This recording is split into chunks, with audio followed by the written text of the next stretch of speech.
बिहार लोक सेवा आयोग जो है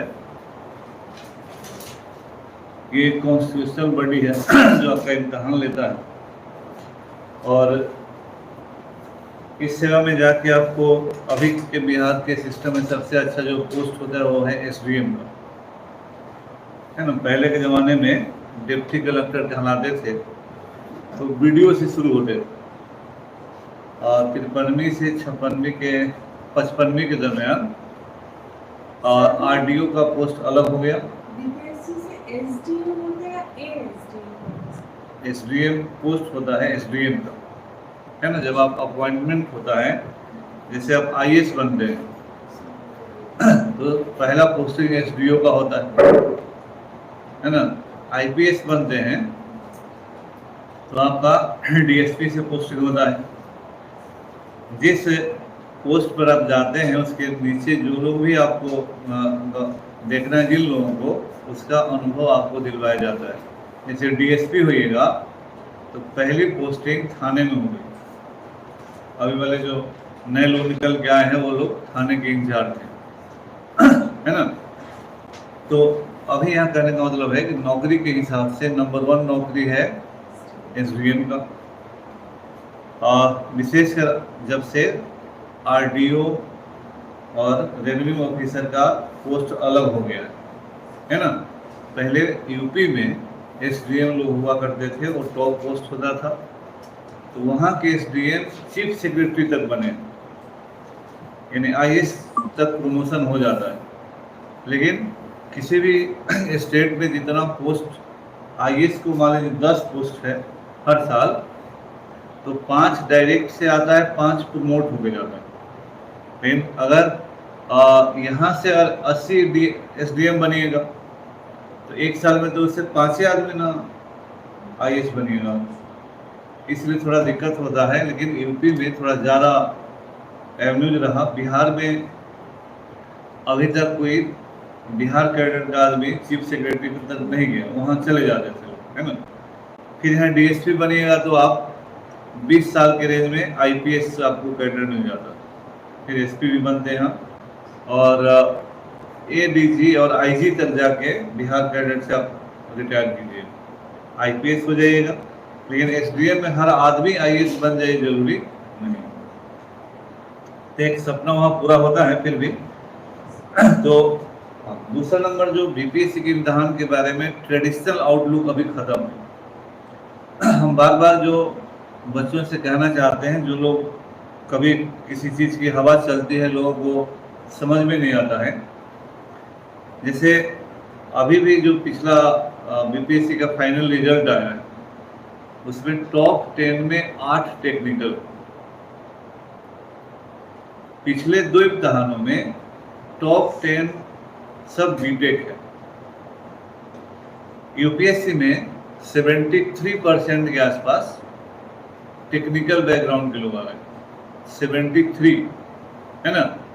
और कभी कभी उससे भी अधिक, क्योंकि आर्ट्स बैकग्राउंड के लोगों का परसेंटेज यूपीएससी में भी 23 से 27-28% ही रहा।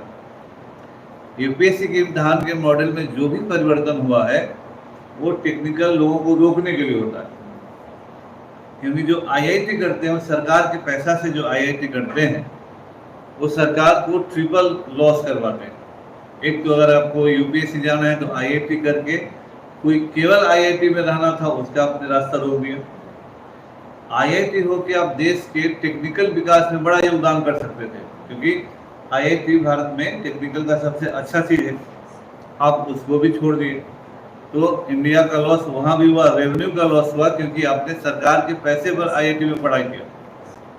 और तीसरा यूपीएससी जर्नलिस्ट एग्जामिनेशन है, वहाँ भी जाके एक पोस्ट ले लिया, है ना। तो लगातार सरकार प्रयास कर रही है कि हाँ, ये स्पेशलिस्ट एग्जामिनेशन नहीं, ये सब सिविल सर्विसेज जो होता है वो जर्नलिस्ट एग्जामिनेशन कहलाता है। अब सिंपल ग्रेजुएट हैं, कितने सिंपल ग्रेजुएट सीधे आईएएस बने हैं। तो प्रयास होता है कि जो सिंपल ग्रेजुएट है उसका भी तो स्कोप रहना चाहिए। टेक्निकल आदमी आईआईटी करता है और भी बहुत सारे नौकरियों को करता है, और आईआईटी में तो हजारों हजार पोस्ट होता है। यहाँ तो 1000 के अंदर में सब रहता है यूपीएससी में। तो लेकिन अब भारत आज़ाद देश है, स्वतंत्र देश है, कोई किसी को कोई भी नौकरी करने से रोक नहीं सकता। अगर IITian इधर आ रहे हैं तो आएंगे, लेकिन सबसे चिंताजनक बात है कि हर जगह वो डोमिनेट कर रहे हैं। तो क्यों कर रहे हैं डोमिनेट? क्या वही लोग केवल पढ़ाई करते हैं? आर्ट्स का आदमी पढ़ाई नहीं करता है ना? हालांकि हमारे गांव में, देहात में आप लोग देखते होइएगा कि गांव के माहौल में लोकप्रिय है कि तेज लड़का साइंस पढ़ता है। इसलिए मैट्रिक में आप चाहे जैसा रहिए, साइंस में मन लगे ना लगे, आपको लोग कहे कि साइंस से पढ़ रहे हैं तो इज्जत चला जाएगा। एक लड़का मेरे यहाँ आया कभी इंक्वायरी में, तो वो कहता है कि आर्ट्स लड़की पढ़ती है, साइंस लड़का पढ़ता है। उसका कहाँ का माइंडसेट जरा देखिए, क्या हमारे गांव देहात में।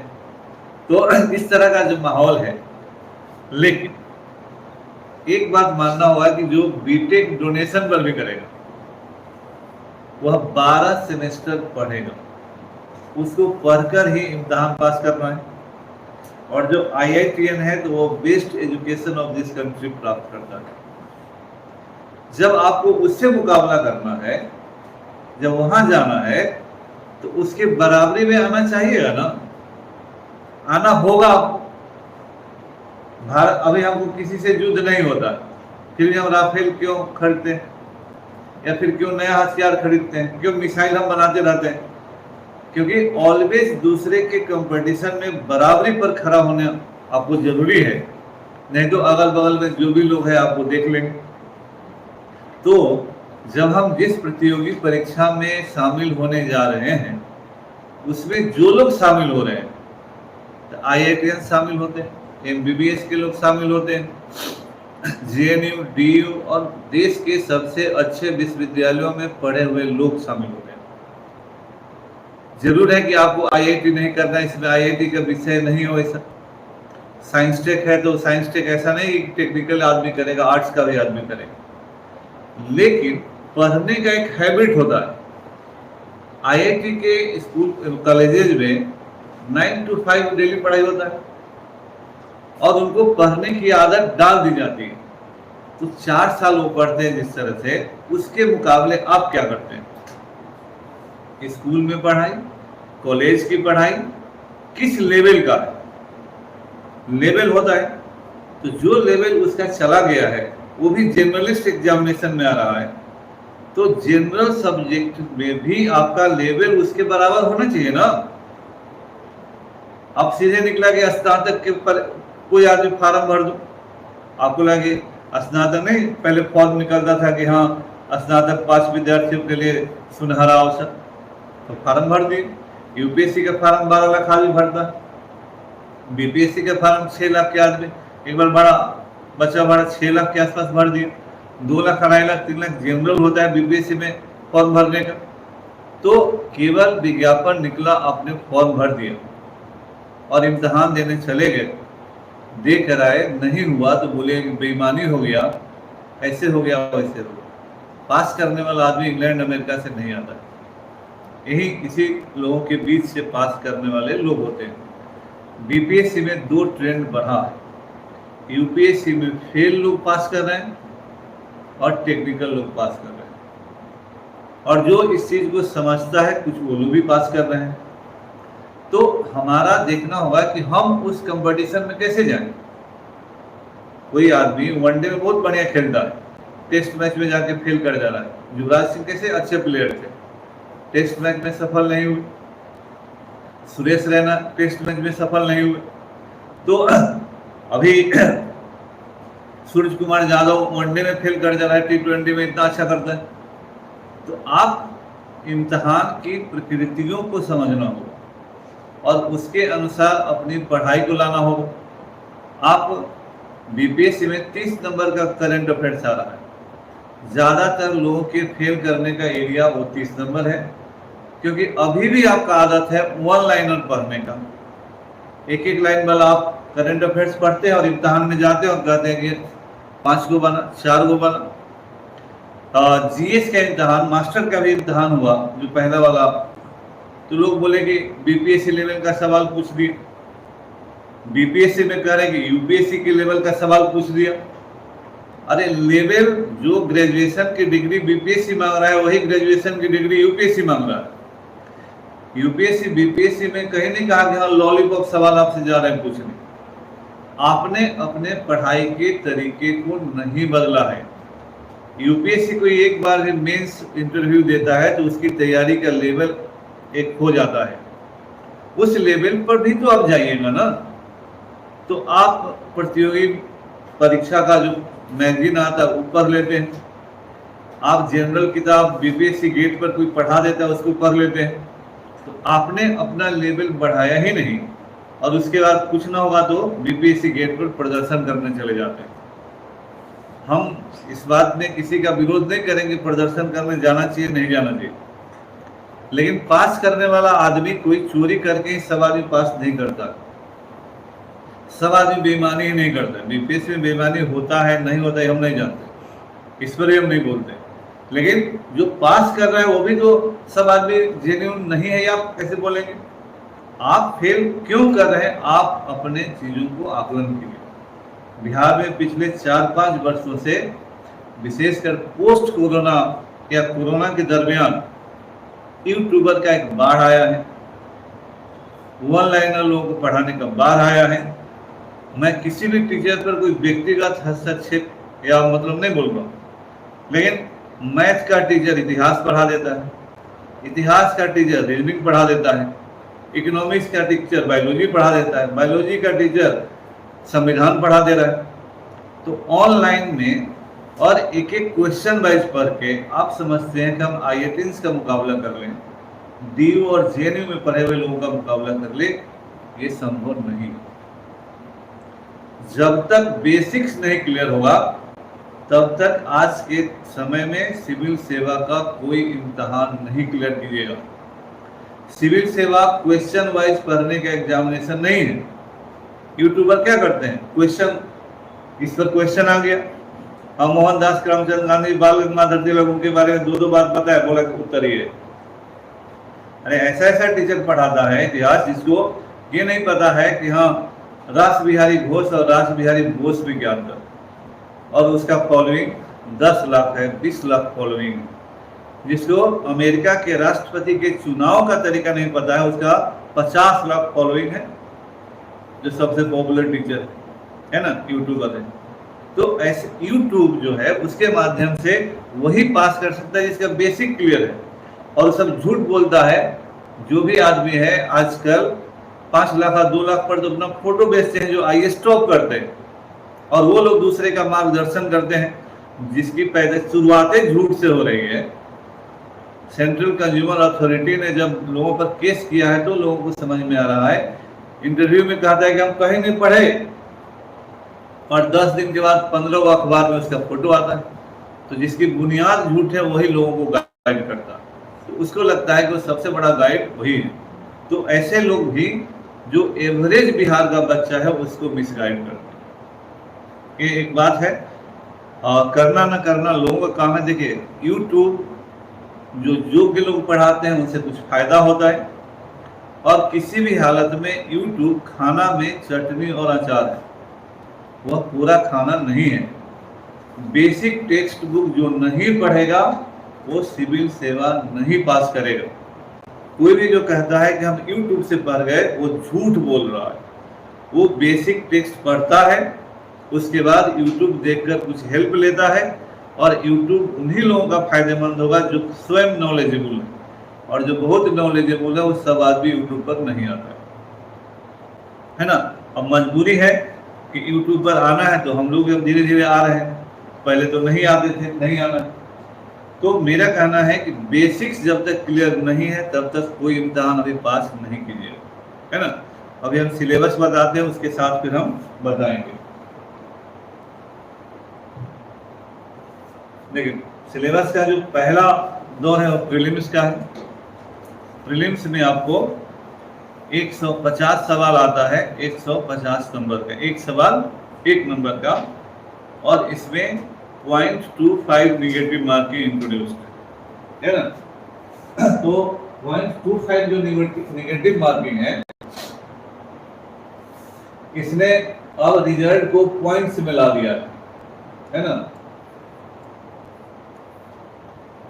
तो पहला जानने का बात है कि 150 सवाल है, 150 नंबर का, एक सवाल 1 नंबर का है और माइनस मार्किंग इंट्रोड्यूस हो चुका है 0.25। एक फैक्ट भी याद रखना है, इसमें जो हम लोग विषय डिस्कस करेंगे पहले इसको बता दें। देखिए इतने सारे विषय से सवाल आते हैं, जैसे हिस्ट्री है तो हिस्ट्री का रेंज 35 से 40 के बीच रहा है ना। आउट ऑफ 150 अभी तक ये 35 to 40 इंक्लूडिंग बिहार है ना। तो इसको अपने कॉपी पर लिखते जाइए, हमेशा ध्यान में इसी को ध्यान में रखना है कि आपके पढ़ने की प्रायोरिटी क्या होगी, है ना। फिर हम सेक्शन वाइज भी डिस्कस करेंगे। तो हिस्ट्री, एंशिएंट, मेडिवल, मॉडर्न और बिहार तीनों मिलाकर 35 से 40 के बीच सवाल रहता है। एक बार 45 या 46 सवाल भी रहा है तो 150 में अगर 35 से 40 सवाल जिस सब्जेक्ट से रह रहा है वो आपके लिए मोस्ट इम्पोर्टेंट सब्जेक्ट है और उस पर आपकी बहुत अच्छी पकड़ होनी चाहिए, क्योंकि मेंस में पेपर 1 का यूनिट 1 पूरा का पूरा इतिहास है ना। इसलिए हिस्ट्री पर आपका पकड़ सबसे अच्छा होना चाहिए। दूसरा सेक्शन जो अभी के समय में है वो है करंट अफेयर्स। 30 का 30 सवाल आ रहा है लगातार। तो अगर हिस्ट्री से 35 आया और करंट अफेयर्स से 30 आया तो दोनों मिलाकर अगर 35 प्लस 30 करते हैं तो 65 सवाल तो दो ही सेक्शन से आ गया। तो करंट अफेयर्स का क्या वैल्यू है बीपीएससी के इम्तिहान में, अभी इस चीज को बहुत बढ़िया से समझना है ना। पास करने के लिए दोनों पर पूरी तरह से कमांड होना जरूरी है ना। साइंस से जो है वो मान के चलिए 25 प्लस माइनस सवाल आ रहा है ना। अब जो आर्ट्स में थोड़ा मजबूत होगा हो सकता है साइंस में थोड़ा कमजोर हो। इम्तिहान जो है चेक एंड बैलेंस का होता है, सभी सेक्शन स्ट्रीम के बच्चों को एक मौका देने का प्रयास होता है, क्योंकि 150 वर्ड तो पास करना नहीं है ना। तो फिजिक्स, केमिस्ट्री, बायोलॉजी, इसमें फिजिक्स भी है, केमिस्ट्री भी है और फिजिक्स केमिस्ट्री से जितना सवाल होता है उतना आपके लिए बायोलॉजी से एवरेज माना जाता है। फिजिक्स से अगर 7-8 है 7-8 है तो 15 सवाल 12 सवाल बायोलॉजी से अकेले हो। लेकिन इसमें आजकल साइंस टेक यानी अप्लाइड साइंस से सवाल आ रहा है। ये पहले यूपीएससी में ट्रेंड था, अब बीपीएससी में ट्रेंड है कि हाँ अप्लाइड। तो अखबार मैगजीन हम आगे बताएंगे, उसको आपको रेगुलर देखना है। जितने सेक्शन है सभी सेक्शन से जुड़े हुए जो करंट अफेयर्स के सवाल होते हैं उसको देखते रहना। तो साइंस टेक में भी अखबार और मैगजीन आपको हेल्प करेगा, है ना। फिजिक्स, केमिस्ट्री, बायोलॉजी का बेसिक्स बहुत बढ़िया से क्लियर होना चाहिए। इंडियन इकोनॉमी, इससे जो सवाल है 15 प्लस ही मान के चलिए हमेशा। अभी तक जो बीपीएससी का सवाल आया है उसमें अगर सबसे कठिन सेक्शन कहा जाए तो वो इंडियन इकोनॉमी है ना, जो सबसे कठिन सेक्शन है। उसमें डेटा भी थोड़ा कठिन आता है, कॉन्सेप्ट भी कठिन आता है। तो बेसिक के क्लियर होने के साथ साथ जो बजट है, इंडियन इकोनॉमी का सेक्शन हर अखबार में बिजनेस करके एक पेज जरूर आता है उसको। और बजट बिहार का, भारत का बजट कुछ माइन्यूट डिटेल और बिहार का आर्थिक सर्वे से 3-4 सवाल आता है। तो जिस साल इम्तहान देना हो बिहार का आर्थिक सर्वे पर भी बढ़िया पकड़ होना चाहिए। तो वहां से भी 14-15, एक बार 27-28 सवाल आया था इकोनॉमी, है ना। ये एबनॉर्मल है। देखिए क्योंकि हम लोग जो डिस्कस करते हैं ट्रेंड एनालिसिस, ये 3 इम्तहान का एनालिसिस, लेकिन बीपीएससी या कोई भी आयोग कब किस विषय से ज्यादा सवाल पूछेगा इसकी कोई गारंटी नहीं है। इसीलिए किसी भी विषय को लाइटली नहीं लेना होता। देखिए कमीशन के इम्तहान का एक सिद्धांत हम लोगों के जमाने में भी था, आज भी है, jack of all trades master of none. आपको सब चीज की जानकारी रखनी है। आप आर्ट्स पढ़े हैं तो ऐसा नहीं कि साइंस की जानकारी नहीं, उसको भी रखनी ही पड़ेगी, तभी पास करने के रेंज में रहिएगा। और साइंस के है तो आर्ट्स का रखना ही पड़ेगा, है ना। तो इसमें भी सवाल, लेकिन याद रखना है कि इंडियन इकोनॉमी में अभी बहुत ही स्टैंडर्ड का सवाल आता है, इसलिए इंडियन इकोनॉमी को अच्छे से पढ़ने का प्रयास कीजिएगा। ज्योग्राफी में इधर बढ़ा है, संविधान में घटा है, ज्योग्राफी में बढ़ा है ना। पिछले भी इम्तिहान में जैसे 17 है, लेकिन 20 लगातार सवाल आ रहा है ना।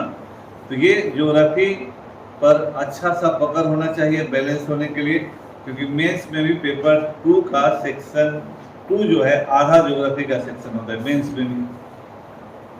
इंडियन कॉन्स्टिट्यूशन घटा है ना, 10-12 की रेंज में इंडियन कॉन्स्टिट्यूशन है, लेकिन जीएस मेंस में पेपर 2 का यूनिट 1 पूरा का पूरा इंडियन कॉन्स्टिट्यूशन है। तो मेंस में उतना है 114 नंबर है, तो 114 नंबर मेन का, और 10-12 ही हो, लेकिन इंपॉर्टेंट सेक्शन है, इसलिए संविधान को बढ़िया से पढ़ना है।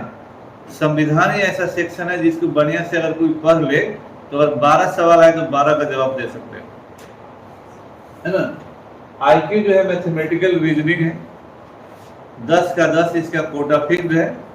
अब इसका सवाल कुछ हल्का आ रहा है इसलिए ये बन जा रहा है। पहले के जमाने में बहुत ही हार्ड सवाल आता था, प्योर मैथमेटिक्स आता था, लेकिन इधर इन लोगों ने रीजनिंग टाइप का सवाल किया है, इसलिए कुछ न कुछ बन जाएगा। और पिछले साल के सवालों को आप प्रैक्टिस कीजिए, है ना।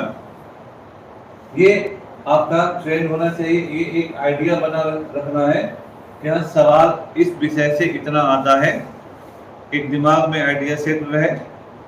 और यह भी प्रिकॉशनरी आइडिया रहे कि किसी भी सेक्शन से कभी भी सवाल बढ़ सकता है। एक बार केमिस्ट्री से 11 सवाल पूछ दिए, है ना, तो ऐसा है, होता है ना। आप बैट्समैन कोई क्रिकेट देखते होइएगा, आप सोचे कि आउट स्विंगर आएगा, तब तक इन स्विंगर आ गया, इन स्विंगर है तो आउट स्विंगर, तो आप कॉट बिहाइंड हो गए, तो इसमें फेल कर जाएगा अगर आपने बैलेंस से तैयारी नहीं की तो।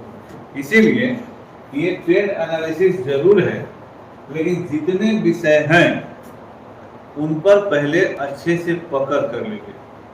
देखिए, इम्तिहान देने से पहले इम्तिहान पर पूरी पकड़ जरूरी है। सिंपल एक नियम शुरू से है कि पूरे मेंस तक की तैयारी करके प्रीलिम्स में अपीयर होना सबसे वाइज डिसीजन होता है ना। क्योंकि अगर इम्तिहान रेगुलर होने लगे तो प्रीलिम्स का रिजल्ट, मेंस का रिजल्ट, फिर अगला फाइनल रिजल्ट और फिर प्रीलिम्स, इस तरह का चक्कर होता है कि उसी एक चक्र में आप फंस जाएंगे कि ये करें कि वो करें। इसलिए पहले पूरी तैयारी कर लीजिए। युद्ध लड़ने कोई जाता है तो आर्म्स एम्युनिशन सारा चीज लेके जाता है ना, सारी व्यवस्था करके जाता है। तो युद्ध अच्छे से लड़ना है तो अपनी पूरी तैयारी, ये एडवाइस है मेरा, निर्णय आपको करना कि पूरे एग्जामिनेशन की पूरी तैयारी होती है। अब बीपीएससी में क्योंकि चांस लिमिट नहीं, तो एक्सपीरियंस के लिए लोग भी देते रहते कैसा इम्तिहान आता है, कैसा सवाल आता है। यूपीएससी में चांस लिमिट है तो वहाँ लिमिट है, लेकिन यहाँ पर चांस लिमिट नहीं है, केवल एज लिमिट है। तो एज लिमिट में आप चाहे जितनी बार इम्तिहान दे लीजिए। और एक और मुद्दे की बात बताना है, अभी इस सारे इम्तिहानों में हर बार आना नहीं चाहिए। यूपीएससी का जो टॉपर है इस साल का वो आईआईटीएन है, और आईआईटी कानपुर का पढ़ा है। आईआईटी कानपुर भारत का बेस्ट आईआईटी इंस्टीट्यूशन है। वह आदमी भारत के सबसे अच्छे आईआईटी इंस्टीट्यूशन से पढ़ा हुआ आदमी, और वो तीसरी बार में आईआईटी यूपीएससी टॉप किया, तीसरी बार में। ऐसा नहीं है कि वो आईआईटीएन से कानपुर का गया पहली बार में ही मार दिया, दूसरी बार में आईपीएस बने थे, अभी ट्रेनिंग में है। तो आईएएस प्रॉपर उनको तीसरी बार में मिला, यानी उनकी तैयारी का स्पैन कम से कम 5 साल रहा होगा, कम से कम 5 साल। टॉप 10 में 2 आदमी पहली बार में किया है, वो भी एग्जाम्पल, लेकिन छठी बार में भी किया है टॉप 10 में, 5वीं बार में भी किया है, 4थी बार में भी किया है। तो ये जो बेस्ट इंस्टीट्यूशन से पढ़े हुए लोग हैं, तो जो कुछ बेयर ट्रूथ होते हैं ना, उनको समझना चाहिए। हर बारी का इम्तिहान नहीं है ना, बैलेंस बनाइए, फोकस होइए, और ये मत सोचिए कि हम ये गए और ये हो गया। जब यूपीएससी का टॉपर आईआईटी कानपुर से पढ़ा हुआ आदमी को इतना टाइम लगा है ना, one of the best teachers वहां पढ़ाते हैं, उससे आईआईटी कानपुर जो टॉप कराता है आईआईटी में, तो ये बात भी दिमाग में रखना। तो इन सब चीजों को बीपीएससी यूपीएससी नहीं, बीपीएससी का सिलेबस यूपीएससी का 1/4 है या उससे भी कम है, मेंस तो उससे भी कम है, लेकिन और यूपीएससी प्रीलिम्स का दायरा तो इतना है कि 75 नंबर पर पीटी हो रहा है, ये सबसे लोएस्ट मार्किंग है ना। पहला बार जब 2011 में हुआ था तो 43% पर हुआ था, है ना, ये लोएस्ट है, क्योंकि पिछली बार यूपीएससी का इम्तिहान देकर आए हुए लोग तो पता ही नहीं था कि मेरा कितना सवाल सही है और कितना गलत, और कोई एक्सपर्ट भी नहीं बता पा रहा था कि कितना सवाल, कौन सवाल का क्या फाइनल उत्तर है ना। इसलिए इंग्लैंड जाइए, अमेरिका जाइए, कहीं जाइए, पढ़ाई पढ़ाई है, और घर में भी दिमाग ठीक है, सच अच्छे से पढ़े तो भी आप कर सकते हैं, क्योंकि पढ़ाई का कोई निश्चित फार्मूला नहीं है। ऐसा नहीं हम कह रहे कि कोचिंग में कोई पढ़ता है तो पढ़ेगा। द्रोणाचार्य ने अर्जुन को पढ़ाया, एकलव्य ने जंगल में ही पढ़ लिया, बिना गुरु का गुरु को ध्यान करके ही पढ़ लिया। दोनों तरह के लोग सदा के लिए होते हैं। हाँ, गाइडेंस का जरूर महत्व होता है, अगर आप नॉन गाइडेंस एरिया से हैं तो इस चीज को आपको ध्यान में रखना। अब हम आपको एक एक करके ब्रीफली बताते हैं, उसको अपना फॉलो कीजिएगा। अभी आ रहे हैं, मूवी कट ऑफ आपको दिखा रहे हैं। पिछली बार 91 के आसपास था, है ना, आउट ऑफ 150 91 के आसपास था, वो भी आते हैं। पहले इसको ब्रीफली देख लीजिए, एंशिएंट, मेडिवल और मॉडर्न, है ना, 3 सेक्शन है। पहला तो ये एडवाइजेबल होता है कि आप एनसीईआरटी का 6 to 12 किताब अगर पढ़ जाते हैं, 70 देना है तो वो आपसे नहीं होगा, 70वीं देना है तो नहीं होगा, है ना। 70वीं देना है तो एंशिएंट हिस्ट्री आर.एस. शर्मा, प्राचीन भारत रामशरण शर्मा, मध्यकालीन मेडिवल इंडिया सतीश चंद्रा, और मॉडर्न इंडिया बिपिन चंद्रा, ये ओल्ड एनसीईआरटी है ना। ये किताब ओरिएंट ब्लैक स्वान से हिंदी में भी है और अंग्रेजी में भी है। केवल आर.एस. शर्मा का जो अंग्रेजी है वो ऑक्सफोर्ड से है, अदरवाइज तीनों किताब का हिंदी और मेडिवल और मॉडर्न का अंग्रेजी ये ओरिएंट ब्लैक स्वान से है, आप उसको ले सकते हैं। समझ गए बात। 70वीं देनी है, अगर 71वीं देनी है तो पहले आप 6 to 12 एनसीईआरटी को कवर कीजिए, है ना। 6 to 12 हालांकि आज कीजिए या कल कीजिए, इस किताब को बिना कवर किए पीटी मेंस दोनों का बहुत अच्छा तैयारी नहीं होगा। एक जो अगेन जो रियल बात बता रहे हैं, 6 और 12 के हिस्ट्री में कवर कर लेने से कई सेक्शन आपका फायदा होगा।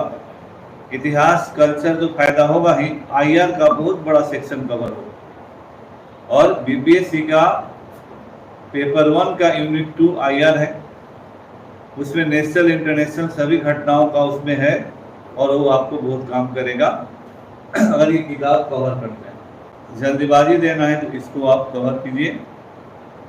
ये तीनों किताब, ये भी टेक्स्ट बुक है, ये भी एनसीईआरटी है, ये ओल्ड एनसीईआरटी, ठीक है।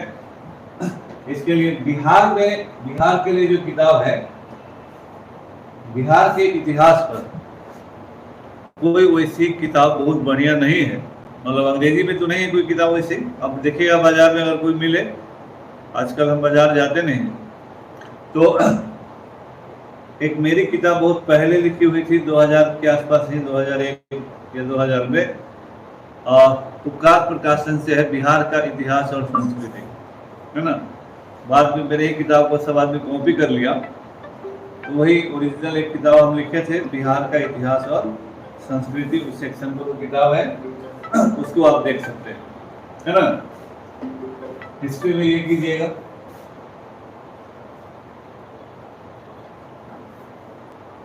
करंट अफेयर्स में 30 सवाल आता है। अब 4 महीना, मतलब सितंबर में जिनको इम्तिहान देना है वो क्या करेंगे, तो पीछे का जितना योजना है, विज्ञान प्रगति है, उसको तो लीजिए, एक जो करंट अफेयर्स का कोई भी अच्छा मैगजीन है, एक उसको कवर कीजिए, लेकिन एक न्यूज़पेपर आप जरूर पढ़िए, है ना। आगे भी देना है तो हिंदू से अच्छा न्यूज़पेपर अंग्रेजी में है, तो हिंदू का कोई विकल्प नहीं है। द हिंदू जो है ये भारत का कॉम्पिटिटिव दुनिया के लिए, ऐसे भी अखबार भी बढ़िया है, लेकिन कंपटीशन के लिए बेस्ट अखबार है ना। तो इसको आप रेगुलर देखिएगा, तभी 30 में 25-27 सवाल बनेगा। जो अखबार पढ़ेगा उसका 20+ सवाल जरूर बनेगा। जो लोग वन लाइनर बढ़ाएंगे वो उल्टा हो जाएगा, 5-7 सवाल बनेंगे अभी के यूपीएससी या किसी यूपीएससी में, तो छोड़िए, है ना। लेकिन हम जो बराबर बता रहे हैं कि योजना मैगजीन रेगुलर लेना है ना। अंग्रेजी में साइंस रिपोर्टर है और हिंदी में विज्ञान प्रगति। ये चीज बिना रुके रेगुलर लीजिए। गवर्नमेंट पब्लिकेशन है, सस्ता मैगजीन है, और स्टैंडर्ड बढ़ा तो फ्रंट लाइन बढ़ी। अगर आपको लगता है कि मेरा स्टैंडर्ड थोड़ा ठीक ठाक है, तो फ्रंट लाइन जैसा भी कोई मैगजीन नहीं है। लेकिन अगर आप अखबार रेगुलर पढ़े, उसका जो सेंटर स्प्रेड का आर्टिकल्स है उसको रेगुलर कवर किए, ये मैगजीन रेगुलर कवर किए, तो आपको बहुत सारा चीज मिल जाएगा, है ना। अखबार से अच्छा कोई भी कंपेनियन अभी के समय में नहीं होता है। इसलिए करंट अफेयर्स को बढ़िया से वही कर पाएंगे जो जितना अखबार का अच्छा रीडर है, सिविल सेवा कोई भी हो उसमें उसको उतना अच्छा परफॉर्मेंस होगा, क्योंकि बहुत सारे विषय को कवर करता है अखबार, है ना। इकोनॉमी भी करता है, साइंस टेक भी करता है, पॉलिटिकल भी करता है, हर चीज जो भी इशू आएगा करंट कवर करेगा। तो अखबार से बेस्ट कंपेनियन कोई नहीं होगा आपके लिए। बिहार का अखबार, बिहार के अखबार को जब आप रेगुलर पढ़ते हैं तो बिहार सरकार का जितना वेबसाइट्स है, इंडस्ट्री डिपार्टमेंट का, एग्रीकल्चर डिपार्टमेंट का, एजुकेशन डिपार्टमेंट का, अपने अनुसार उसमें से चीज निकालते जाइए। लेकिन जिस समय बिहार का आर्थिक सर्वे और बिहार का बजट आता है, वो वाला अखबार भी उस दिन के अगर आपके पास रह जाएगा तो उस समय होने वाले एग्जामिनेशन में आपको फायदा करेगा। फिर बिहार सरकार का जो सचिवालय हो बजट का पब्लिकेशन करता है, तो वो उसका जो सार संक्षेप होता है वो यहीं पर मिल जाएगा, हम लोग ही आपको दे देंगे, है ना। जनरल साइंस जो है फिजिक्स, केमिस्ट्री और बायोलॉजी, है ना, ये 3 चीज जो होता है, इसमें 6 to 10 NCERT, है ना। और अभी अगर देना है तो 9-10 का भी आप पढ़ के काम चला सकते हैं, है ना।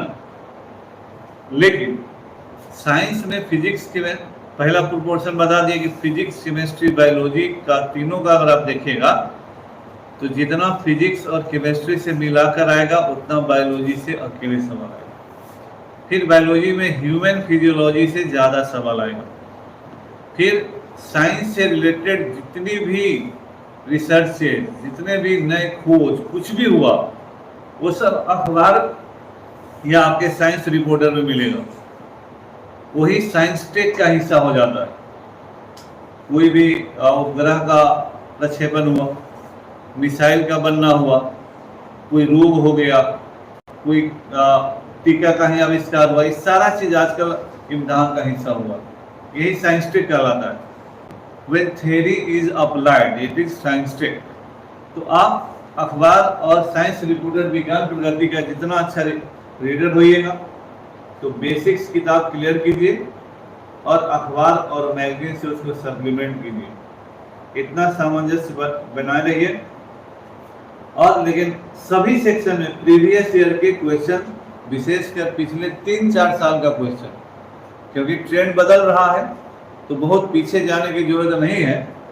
पिछले 3-4 साल के क्वेश्चन पर एकदम नजर रखिए, किस तरह का सवाल आ रहा है और हमारी पढ़ाई किस तरह की है ना। तो ये अप्लाइड ज्यादा हो गया है, इंडियन इकोनॉमी भी ज्यादा अप्लाइड है और साइंस भी ज्यादा अप्लाइड है आज के समय।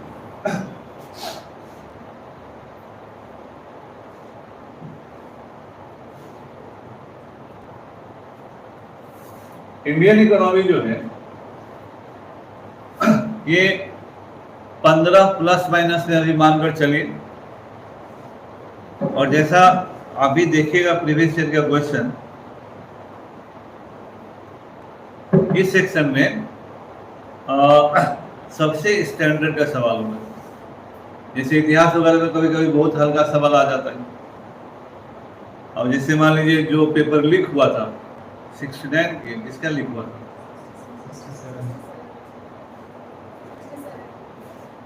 तो उसमें बहुत हल्का सवाल आ गया था। 40 में 39 सवाल जो क्लास में पढ़ा हुआ वही बना देगा। तो कभी कभी ऐसा उन सारे पेपर्स में होता है, लेकिन इकोनॉमी में नहीं, है ना।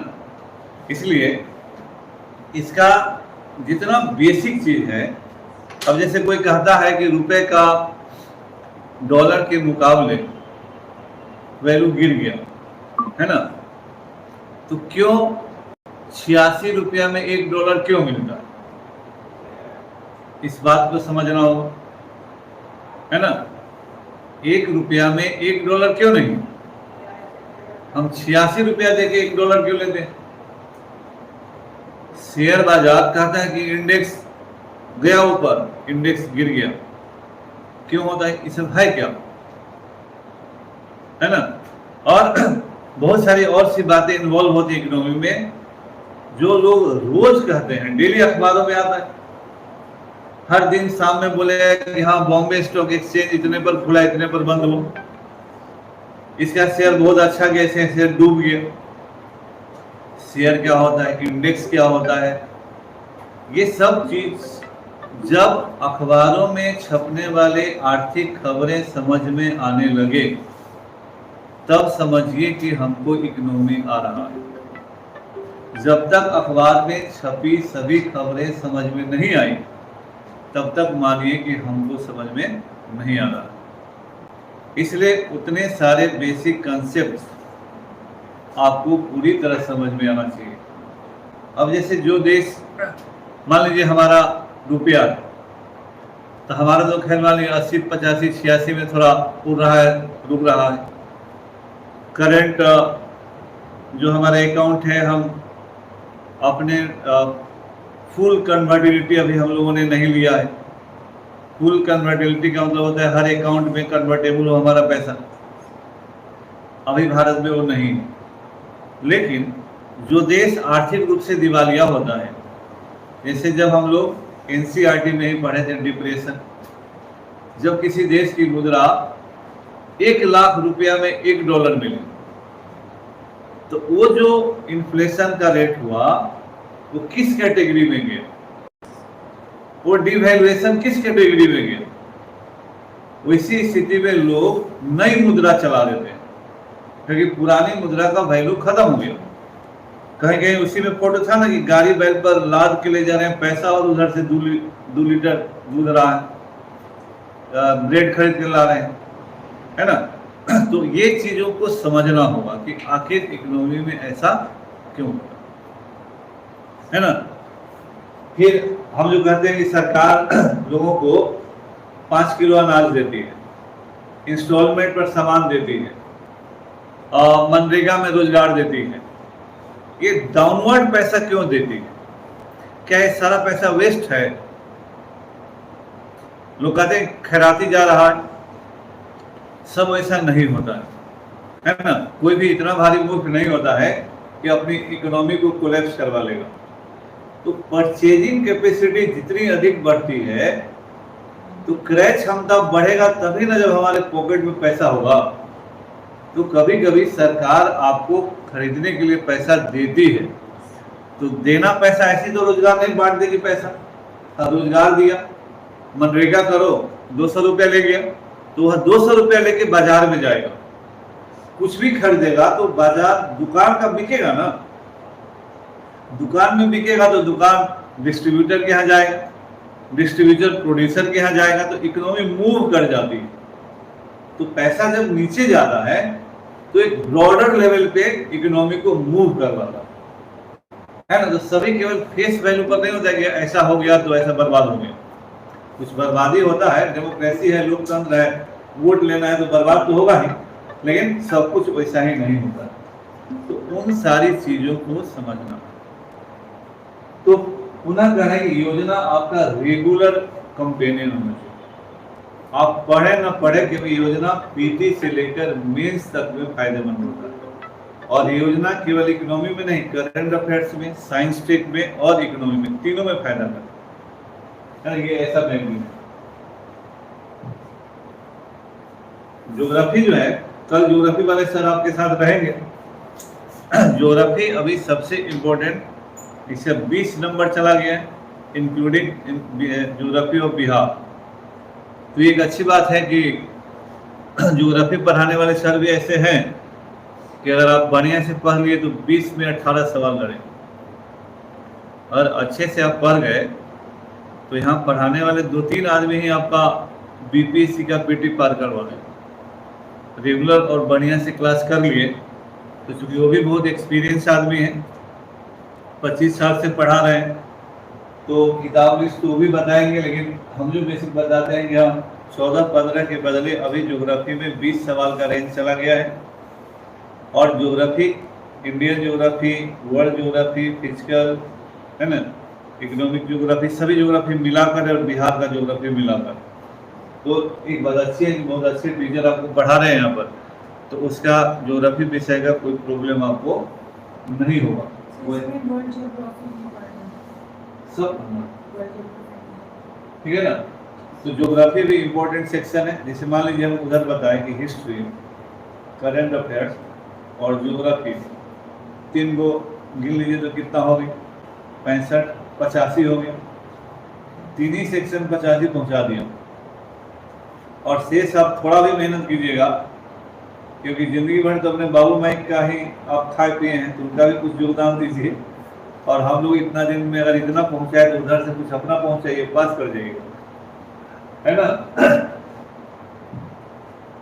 इंडियन कॉन्स्टिट्यूशन जो है ये अभी प्रीलिम्स में थोड़ा कमजोर हुआ है, इसलिए कि जो भी अच्छा से पढ़ता है इसका 100% जवाब दे सकता है। शायद इसीलिए एग्जामिनेशन वालों ने पीटी में इसका संख्या घटा दिया। एकमात्र विषय है जो 100% सॉल्यूशन दे सकता है ना। मैंने शुरू में कहा कि अच्छे से पढ़ाई के लिए एक तो पॉलिटिकल साइंस 6 to 12 है, उसको पढ़ लेने के बाद किसी भी इम्तहान के लिए आप वेल प्रिपेयर्ड होंगे। पॉलिटिकल साइंस भी फिर से आईआर में भी हेल्प करेगा, संविधान में भी हेल्प करेगा, है ना। और इसके अलावे इसमें पढ़ने के लिए जनरल आदमी क्या पढ़ता है, लक्ष्मीकांत पढ़ता है ना। लक्ष्मीकांत एक ग्रंथ की तरह मोटा हो चुका है, लेकिन अब उपाय नहीं उसको पढ़ना है। एक ऑथेंटिक किताब है अभी के ज़माने में, लेकिन एक बेयर कॉन्स्टिट्यूशन, जिसको धारावाहिक संविधान बोलते हैं, हर आदमी को रखना चाहिए। तो 40-50 रुपया में ही देता है। किसी भी दुकान पर संविधान नहीं करके बेयर कॉन्स्टिट्यूशन यानी धारावाहिक संविधान, हिंदी अंग्रेजी दोनों में बाइलिंगुअल लीजिएगा, फायदा करेगा। क्योंकि संविधान का हिंदी भी बहुत कठिन है और कभी कभी उसका अंग्रेजी हिंदी से आसान है, क्योंकि उसमें प्योर हिंदी का प्रयोग किया गया है। क्योंकि संविधान है तो बेयर कॉन्स्टिट्यूशन रखिए, लक्ष्मीकांत रखिए, आगे मन हुआ कि देना है यूपीएससी भी, तो 6 to 12 बढ़िया से पढ़ लीजिए। क्लास हुआ, यहाँ क्लास का मटेरियल भी सभी विषय में मिलेगा। इतना सारा कंबाइन करके अगर मेहनत करते रहे तो निश्चित रूप से पास कीजिएगा, तो प्रदर्शन करने की जरूरत नहीं रहेगी बीपीएससी गेट पर। इसके बाद संविधान में हमेशा ये देखिएगा कि जो भी इंस्टीट्यूशन आपके इम्तहान देने के साल में न्यूज में आ गया, उससे सवाल जरूर आएगा। पीपी में हो, मेंस में हो, सवाल जरूर आना है ना। हम लोग जिस समय देते थे इम्तहान, तो उस समय बोफोर्स कांड हुआ, तो CNAG, controller and auditor general, ये न्यूज में रहा। तो उस जमाने में यूपीएससी मेंस में पहला क्वेश्चन जो होता था 40 नंबर का होता था, तो CNAG 40 नंबर का सवाल आ गया। तो ये सारे इम्तहानों में जो भी संस्था, इवन इतिहास में भी अगर कोई चीज न्यूज में आ गया तो सवाल आ जाए। ज्योग्राफी में भी जो न्यूज में है, सुनामी आ गया तो आ जाएगा, है ना। इकोनॉमी तो वैसा ही है। और संविधान में भी अखबार भी हेल्प करेगा, इसके विशेषकर मेंस में और प्रीलिम्स का जो बेस। धारा 370 है, हटाया लोगों ने, ये न्यूज में आएगा तो आएगा इम्तहान में। या इसी तरह का कोई भी चीज 371 है, वो भी आता है, आएगा। उन चीजों को ध्यान में देना है। अभी जैसे अभी चुनाव हुआ है ना, तो इसमें एक उम्मीदवार जैसे राहुल गांधी 2 जगह से चुनाव लड़े, लेकिन भारत के संविधान का जो रिप्रेजेंटेशन ऑफ पीपुल्स एक्ट है, उसमें 1996 से पहले लोग 3 लोकसभा से चुनाव लड़ते थे। अटल बिहारी वाजपेयी जब पहला चुनाव लड़े तो 3 लोकसभा से लड़े। तो 96 में अमेंडमेंट हुआ कि एक आदमी 2 लोकसभा क्षेत्र से अधिक से नहीं लड़ेगा। तो अब लिमिट हो गया है ना। तो अब रिप्रेजेंटेशन ऑफ पीपुल्स एक्ट में अमेंडमेंट हुआ, तो ये सब चीज आएगा। अभी न्यूज में आ रहा है तो आ जाएगा इम्तहान। तो इसीलिए उस तरह की चीजों को देखिए। और बिहार से सभी मिलाकर, बिहार का मतलब हुआ, जब हम बिहार बोलेंगे तो बिहार कोई अकेला नहीं बोलना है। बिहार का मतलब बिहार का इतिहास,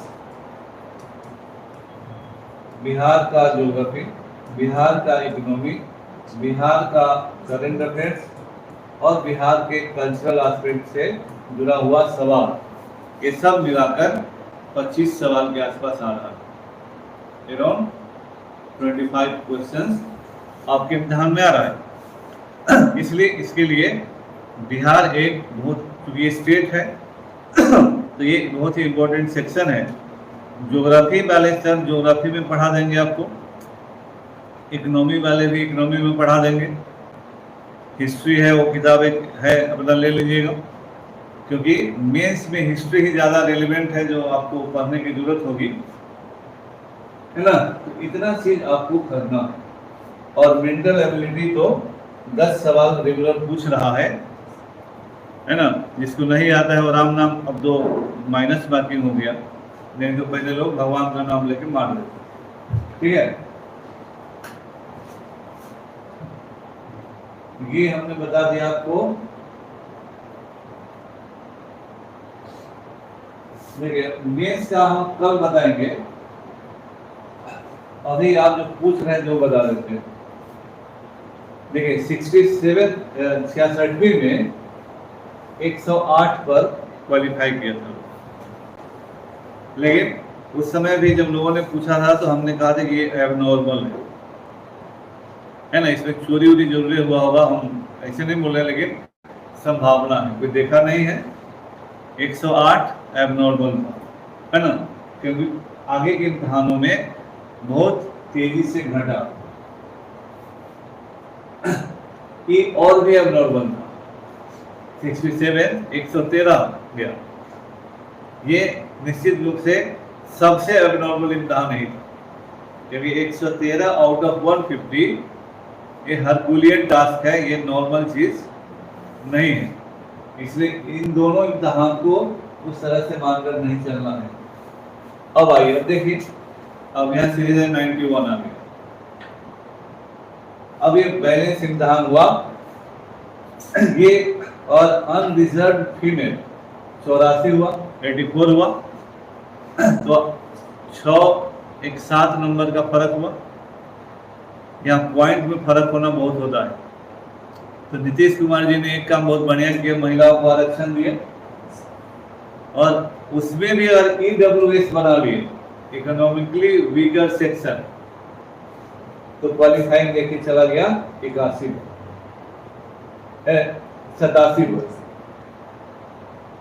87 चला गया, और फीमेल का चला गया 81 पर। इससे भी फायदा है, जिनको फायदा लेना है सर्टिफिकेट बनवा लीजिए, ठीक है। तो ये जनरल हुआ। तो ये 91 जो है 69 में 91.67, क्योंकि यहाँ निगेटिव मार्किंग इंट्रोड्यूस हो गई इसलिए पॉइंट में आ गया। तो मान लीजिए 92। अभी जो भी अगर नॉर्मल इम्तिहान होते चला तो इसी के आसपास रहेगा, है ना। मेंस का है तो ये माइनस मार्किंग सर मतलब अभी लास्ट ईयर से इंट्रोड्यूस हुआ 68 से, है ना। हाँ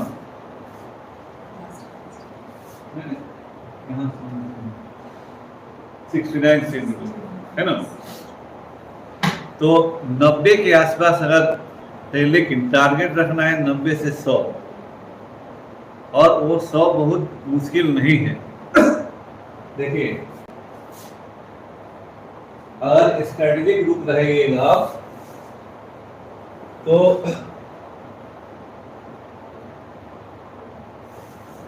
यहाँ अगर 35 सवाल है, यहाँ अगर 30 है, यहाँ अगर 25 है ना, तो ये मिलाकर कितना हुआ 9 हो गया, 90 हो गया 3 विषय। और ये सब जो चाहेगा बढ़िया से कर सकता है। ज्योग्राफी इस सब में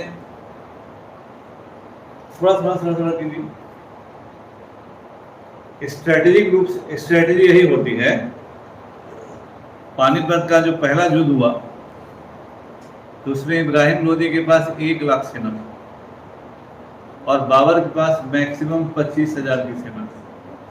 लेस देन 25 थी, 20 हो सकती, क्योंकि घर से चला था तो 10 से 12 हजार आदमी थे। उस समय रास्ते में सैनिक मिल जाते थे कि चलो बेरोजगार है, लड़ाई हुआ तो युद्ध में लूटेंगे, कुछ ऐसा भूखे मरेंगे, वहां भी मरना होगा तब मरेंगे, नहीं तो लूट कर आएंगे। तो 25,000 वाले आदमी ने 1 लाख सैनिक वाले आदमी को हरा दिया।